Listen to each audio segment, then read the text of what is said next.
Nos seus primeiros estágios, o pensamento complexo demanda uma série de auxílios externos para que aconteça.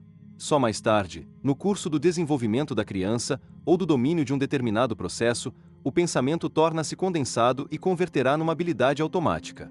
Parecia lógico supor que, no curso do desenvolvimento do pensamento, sua organização cerebral mude em compasso com sua organização funcional. A participação das áreas auditivas e visuais do córtex, essenciais nos estágios iniciais da formação de muitos processos cognitivos, não se faz mais tão necessária nos estágios posteriores, quando o pensamento passa a depender da atividade coordenada de diferentes sistemas de regiões corticais. Por exemplo, na criança as áreas sensoriais do córtex formam a base para o desenvolvimento dos processos cognitivos, incluindo a fala. Mas, nos adultos em quem a fala e os processos cognitivos complexos estão plenamente desenvolvidos, as áreas sensoriais perdem esta função e a cognição torna-se menos dependente das entradas sensoriais. Por esse raciocínio, Vygotsky conseguia explicar por que lesões circunscritas a determinadas áreas do córtex podem ter efeitos opostos, dependendo de ocorrerem na infância ou na fase adulta. Uma lesão das áreas corticais visuais na primeira infância pode, por exemplo, resultar numa deficiência de desenvolvimento da cognição e do pensamento, enquanto que essa mesma lesão no adulto pode ser compensada pela influência dos sistemas funcionais superiores, já plenamente desenvolvidos. Nossas observações iniciais foram muito influenciadas pelo neurologista inglês Head, que resumiu grande parte da pesquisa feita no final do século XIX e no princípio do século XX sobre a afasia, nos oferecendo uma tentadora interpretação da relação entre distúrbios da fala e distúrbios do pensamento.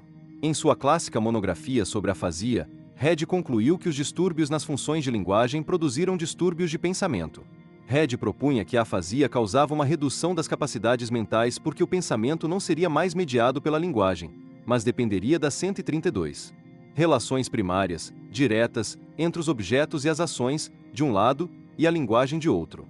Head mostrou, por exemplo, que um paciente afásico, que conseguia facilmente identificar a similaridade entre um objeto que lhe era apresentado e outro colocado sobre uma mesa, não teria sucesso se a tarefa consistisse na identificação entre dois objetos apresentados e outros dois, dentre um grupo de vários colocados sobre uma mesa. Head atribuía essa dificuldade ao fato de que, quando confrontados com dois objetos, o paciente tentava registrá-los em palavras e realizar sua escolha com base na lembrança de seus nomes. Nesse caso, observava Head, houve a intromissão de uma fórmula simbólica, não se tratando mais de um ato de comparação direta. p. 518. Em outra parte, Head afirmou, de maneira totalmente coerente com nossa própria teoria, que um animal, ou mesmo o homem sob certas condições, tende a reagir diretamente aos aspectos perceptivos ou emocionais de uma situação.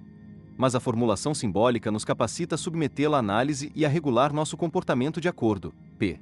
525. Este testemunho de um especialista no estudo do cérebro casava tanto com nossa própria distinção entre processos naturais e mediados que chegamos a pensar que a afasia, perturbando a linguagem, o meio primordial utilizado pelo homem para mediar sua experiência, agia no sentido de forçar o indivíduo a operar sobre uma base natural, não mediada. Fomos reforçados nesta suposição pelas evidências apresentadas por Guillaume e Meyerson, que afirmavam que seus pacientes afásicos resolviam problemas de uma maneira que era característica das crianças novas. No entanto, investigações subsequentes demonstraram que esta posição não era correta. Estávamos ultrasimplificando a natureza da afasia e dos processos psicológicos de pacientes com lesões cerebrais. No princípio, porém, estas ideias constituíram-se numa forte motivação ao estudo das lesões cerebrais, como uma técnica que, imaginávamos, nos levaria a um entendimento das funções psicológicas superiores do homem, e nos proporcionaria um meio para o entendimento também de sua base material no cérebro. Tivemos mais sucesso quando passamos a observar pacientes que sofriam de doença de Parkinson. Esta moléstia afeta regiões motoras subcorticais, de modo a perturbar a fluência dos movimentos involuntários. Observamos que os tremores ocorriam logo depois que os pacientes começavam a empreender uma ação. Quando pedíamos a eles que atravessassem uma sala, não conseguiam dar mais de 2 ou 3 passos antes que um tremor se impusesse e eles não mais conseguissem andar. Notamos o fato paradoxal de que os mesmos pacientes que não podiam dar 2 passos sucessivos, enquanto falavam, num chão plano, eram capazes de subir em escadas sem qualquer dificuldade. Construímos uma hipótese segundo a qual cada degrau da escada representava um sinal ao qual os impulsos motores do paciente respondiam. Ao subir escadas, a sequência automática de movimentos representada pelo andar sobre uma superfície plana é substituída por uma cadeia de reações motoras separadas. Em outras palavras, a estrutura da atividade motor-Ra é reorganizada de tal forma que uma resposta consciente a cada elo de uma corrente de sinais isolado substitui o sistema involuntário, subcorticalmente organizado, que coordena o andar corriqueiro. Vygotsky utilizou um sistema muito simples para a construção de um modelo de laboratório deste tipo de reorganização do movimento. Colocou uma série de pequenos cartões de papel no chão e pediu a um paciente que pisasse sobre cada um deles. Uma coisa maravilhosa aconteceu. Um paciente que não havia sido capaz de dar mais de 2 ou 3 passos por si mesmo andou livremente pela sala, pisando sobre cada pedaço de papel como se subisse uma escada. Havíamos ajudado o paciente a superar os sintomas de sua doença, fazendo reorganizar os processos SOS mentais que utilizava para caminhar.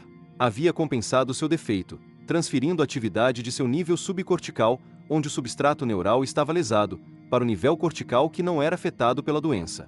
Tentamos então utilizar o mesmo princípio para construir um modelo experimental do comportamento autorregulativo, mas nossos experimentos eram muito ingênuos e os resultados que obtivemos foram pouco conclusivos. Pedimos a pacientes que sofriam da doença de Parkinson que batessem ligeiramente com a mão de forma sequencial por meio minuto. Isso era impossível. Em menos de meio minuto, ocorria algum tremor muscular e seus movimentos eram bloqueados. Mas constatamos que se pedíssemos à mesma pessoa que batesse em resposta aos sinais do experimentador, 1, 2, significando bata uma vez, bata 2 vezes, a pessoa conseguia tamborilar por algum tempo. Perguntamo-nos sobre o que aconteceria se um paciente produzisse seus próprios sinais, que servissem como estímulo para suas ações. Escolhemos o piscar como um sinal, porque este era um sistema físico que parecia menos afetado pela doença que o andar ou os movimentos da mão. Pedíamos a cada paciente que piscasse e depois de cada piscadela apertasse um bulbo de borracha, que gravava seus movimentos.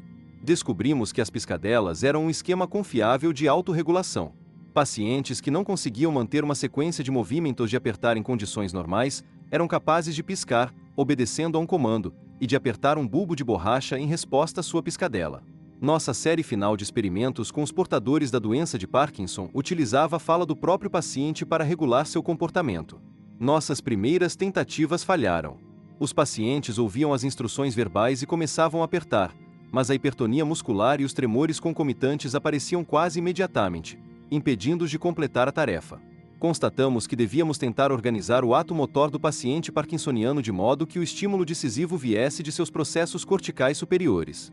Atingimos esse objetivo, fazendo com que as reações motoras dos pacientes fossem produzidas como resultado de um problema intelectual resolvido mentalmente por eles. Pedimos a pacientes que dessem sua resposta a uma série de questões, tamborilando as soluções. As questões eram do seguinte tipo: quantos ângulos tem um quadrado? Quantas pontas tem as estrelas vermelhas do Kremlin? Quantas rodas tem um carro? Constatamos que, apesar da permanência das limitações impostas pela hipertonicidade muscular, a estrutura do ato motor do paciente mudava. Quando havíamos instruído o paciente a apertar 5 vezes, seus primeiros movimentos eram fortes, mas os subsequentes diminuíam em intensidade, e os tremores e a hipertonia muscular logo passavam a predominar. Mas quando o paciente assinalava através dos movimentos sua resposta a um problema mental, não apresentava sinais de exaustão. Estes primeiros estudos piloto foram muito encorajadores, mas também nos deram mostras de quanto ainda teríamos que aprender se quiséssemos fazer do estudo da dissolução das funções psicológicas superiores uma parte integral de nosso campo de ação. Percebemos que teríamos de empreender um estudo do cérebro e de sua organização funcional e conduzir investigações clínicas, em lugar da abordagem experimental que havíamos utilizado até então. Também sabíamos que o sucesso de nosso trabalho dependia de um entendimento muito mais elaborado da estrutura das funções psicológicas superiores, uma linha de investigação que na época ainda vivia em sua infância. Intrépidos, ingressamos na escola médica. Retomei o treinamento em medicina no final da década de 20, começando de onde eu havia parado, já havia anos, em Kazan. Vygotsky também iniciou seu treinamento. Professores numa escola e alunos em outra, simultaneamente estudávamos, ensinávamos e conduzíamos nossas pesquisas. No início da década de 30, fez-se presente uma fértil base para nosso trabalho, quando recebemos o convite para estabelecer um departamento de psicologia na Academia Psiconeurológica Ucraniana de Kharkov. Passei a dividir meu tempo entre Kharkov e Moscou, enquanto Vygotsky Y dividiu o seu entre Moscou, Leningrado e Kharkov. Foi em Kharkov que comecei a criar novos métodos para análise psicológica das consequências de lesões cerebrais localizadas. Mas meu tempo ainda estava muito ocupado por outros trabalhos. Vivi esta existência dupla até 1936, quando passei a me dedicar à escola médica em tempo integral. Depois de passar por meus exames da primeira escola médica de Moscou em 1937, me aproximei de N.S. Bourdenko, neurocirurgião que era o diretor do Instituto de Neurocirurgia, hoje nomeado em sua homenagem, para pleitear uma vaga como interno no instituto. Planejava treinar-me na prática neurológica, ao mesmo tempo em que desenvolvia métodos psicológicos para o diagnóstico das lesões cerebrais localizadas. Não sei se o professor Bourdenko entendeu ou aprovou meus planos, mas deve ter considerado que valia a pena ter um professor de psicologia em sua equipe, pois me aceitou. Os 2 anos que passei como interno do Instituto de Neurocirurgia foram os mais frutíferos de minha vida. Eu não tinha uma equipe e nem qualquer responsabilidade científica que não trabalho médico de rotina. Durante meu tempo livre me dedicava à minha própria pesquisa. Foi durante este período que comecei a divisar minha própria abordagem da neuropsicologia das lesões cerebrais localizadas. Em 1939, mudei-me para a Clínica Neurológica do Instituto de Medicina Experimental, que mais tarde se tornaria o Instituto Neurológico da Academia de Ciências Médicas, para assumir o posto de diretor do Laboratório de Psicologia Experimental. Olhando para trás após todos estes anos, considero esta mudança como um engano. Teria sido muito mais produtivo ter permanecido como membro da equipe do Instituto Neurológico Bourdenko, com seus 300 leitos, e seus pacientes cujas lesões cerebrais localizadas haviam sido verificadas por operações ou post-mortem. Mas quis o curso dos acontecimentos que esse erro fosse com o tempo corrigido, pois, agora, quando escrevo estas linhas, tenho novamente um laboratório no Bourdenko. O período compreendido entre 1937 e 1941 foi tomado por meus primeiros trabalhos sérios no campo da neuropsicologia. Logo percebi que para acumular os dados clínicos adequados teria que rever o estilo básico de minha pesquisa. No trabalho experimental, o acadêmico geralmente começa por escolher um problema específico. Constrói então uma hipótese e elabora métodos para testar sua hipótese. No trabalho clínico, diferentemente, o ponto de partida não é um problema claramente definido, mas sim um conjunto desconhecido de problemas e recursos, o paraciente. O investigador clínico começa fazendo observações cuidadosas do paciente, numa tentativa de descobrir os fatos cruciais. No começo, ele não pode ignorar nada. Mesmo os dados que à primeira vista parecem insignificantes podem vir a ser essenciais. Num determinado momento, surge a vaga silhueta dos possíveis fatores importantes, e o clínico formula uma primeira hipótese acerca do problema. Mas ainda será cedo para ele dizer se os fatos que escolheu são importantes ou estranhos no caso. Só quando ele tiver encontrado um número suficiente de sintomas compatíveis, que juntos constituem uma síndrome, terá ele o direito de crer que sua hipótese sobre o paciente estará aprovada ou rejeitada. De início, encontrei dificuldade para permutar a lógica da investigação experimental comum, que estava como que impressa em minha mente, por uma lógica do trabalho clínico. Demorou um certo tempo até que eu começasse a prestar atenção naqueles pequenos eventos que podem se tornar um ponto decisivo de tal tipo de investigação. Os procedimentos e o raciocínio próprios deste tipo de investigação se assemelhavam mais ao de um detetive que resolvia um crime do que ao comportamento solucionador de problemas que prevalece entre os psicólogos e os fisiólogos. Além de abrir mão do uso de métodos experimentais, também senti a necessidade de rejeitar todos os testes psicológicos então em uso, que haviam sido criados para avaliar o nível intelectual de um indivíduo e que alguns pesquisadores da clínica utilizavam. Considerava esses testes, como Simon Binet e outras medidas de inteligência, inadequados tanto para o uso para o qual haviam sido projetados quanto para as novas aplicações que tinha em mente. O primeiro problema ao qual dediquei minha atenção foi este emaranhado de distúrbios que eram e ainda são conhecidos pela denominação geral de afasia. Na época em que iniciei este trabalho, reconheciam-se 3 classes gerais de afasia: sensorial, motor e semântica ou amnéstica. Embora houvesse grande desacordo acerca da localização específica de cada uma das classes e do caráter das capacidades ligadas a cada localização, a primeira síndrome que isolamos para estudo detalhado, chamada afasia sensorial, era uma forma de distúrbio da fala, associada à lesão do lobo temporal esquerdo, predominantemente em zonas secundárias. Esta deficiência era chamada de afasia sensorial porque afetava a capacidade do paciente de compreender a fala, o que havia levado Wernicke a dizer que as imagens sensoriais da fala seriam decodificadas na área afetada. Nossas observações logo demonstraram que a dificuldade básica que subjazia a todos os sintomas associados à afasia sensorial era uma incapacidade de discriminar as características distintivas dos fonemas, unidades básicas dos sons das palavras.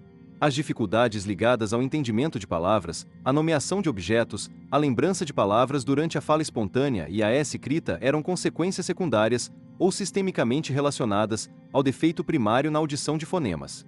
A segunda forma de afasia com a qual lidamos, chamada afasia motora, era o distúrbio que havia sido estudado por Broca. Novamente constatamos que não estávamos trabalhando com uma síndrome única, especificamente, um centro portador das imagens motoras das palavras, mas com um conjunto variável de sintomas entre os quais era possível distinguir duas classes fundamentalmente diferentes. Como esta pesquisa sobre a afasia motor ilustra muito bem a lógica básica de praticamente todo o meu trabalho, me estenderei um pouco na sua discussão para explicar as distinções a que fomos forçados a fazer, e o entendimento mais amplo das funções cerebrais e de suas relações com os processos psicológicos que daí resultaram. A fala é só um dos muitos atos voluntários que o indivíduo empreende. Supusemos a partir desse fato que a fala teria, então, muito em comum com todos os movimentos complexos e voluntários, mas também teria, como qualquer outro movimento, seus componentes particulares. Assim, para entender a afasia motora, tínhamos que saber mais sobre as respostas motoras voluntárias em geral e sobre os aspectos específicos que se aplicavam à fala em particular. Neste ponto tínhamos como importante vantagem a possibilidade de utilizar o trabalho de Bernstein, que observava que para a realização de um movimento são necessários não só os impulsos eferentes que disparam os neurônios motores, mas, também, os impulsos aferentes que levam para o sistema nervoso central as informações sobre o estado dos membros que realizam o movimento. Estes sinais aferentes que indicam a posição dos membros e a tensão dos músculos são essenciais para restringir o número infinito de comandos neurais possíveis e para diminuir o grau de liberdade do movimento. Em caso de deficiência deste sistema aferente, não pode haver movimento organizado. Se isto fosse verdadeiro com relação ao movimento em geral, o seria também no que tocasse aos movimentos relacionados à fala. Elaboramos uma hipótese segundo a qual a afasia motora seria constituída por duas variedades distintas, uma ligada a um distúrbio do sistema motor eferente e outra associada a deficiências aferentes.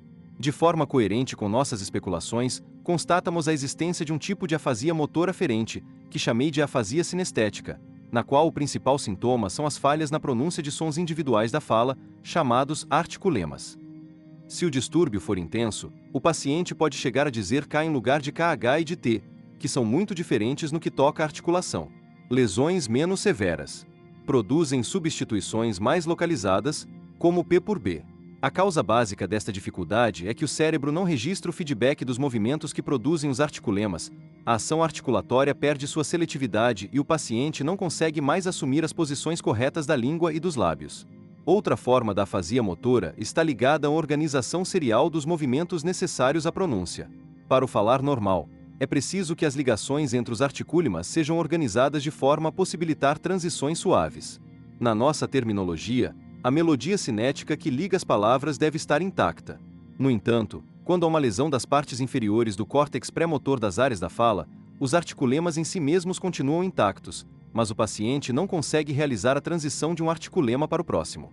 Esta afasia motora cinética é aquela a que Broca se referia em suas primeiras observações.